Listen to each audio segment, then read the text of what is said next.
Mwaramutse cyangwa se mwiriwe bitewe n'aho muherereye. Ihuriro AFC M23 ryasohoye itangazo rivuga ko batakitabiriye ibiganiro byari bitegerejwe i Luanda muri Angola.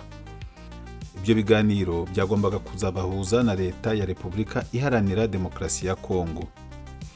Ibyo biganiro byari bigamije gushakira umuturambye ikibazo cy'intambara imaze igihe hagati y'uwo mutwe ndetse na leta ya Kinshasa. Bagombaga rero kuzahura kuri wa kabiri itariki 18 Werurwe 2025. Nk'uko ibikubiye muri iri tangazo bibigaragaza, impamvu batanga zo kutazitabira ibyo biganiro nuko imiryango imwe n'imwe mpuzamahanga ikomeje kubangamira gahunda zigamije kugarura amahoro. Indi mpamvu batanga ni ibihano bikomeje guhabwa abayobozi b'iryo huriro.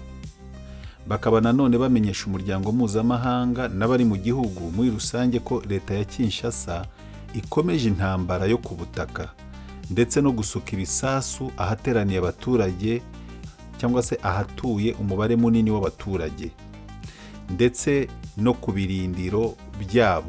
Ni ukuvuga ngo ibirindiro bya FCM 23 biracyagabwaho ibitero na leta ya Kinshasa bakoresheje indege z'intambara ndetse na za drone z'intambara zo mu bwoko bwa CH4. Basoza iri tangazo baragira bati biturutse kuri izi mpamvu twavuze ntabwo ibiganiro byakomeza. Mu yandi magambo, ntabwo ibiganiro byakomeza mu gihe bikigaragara yuko leta ya Kinshasa itabifitemo ubushake, ikirwana, ikica abaturage n'imiryango mpuzamahanga ikomeje kubaha ibihano. Muri make bemeje yuko batazitabira iki kiganiro cyari giteganyijwe ku itariki 18 z'ukwa gatatu 2025.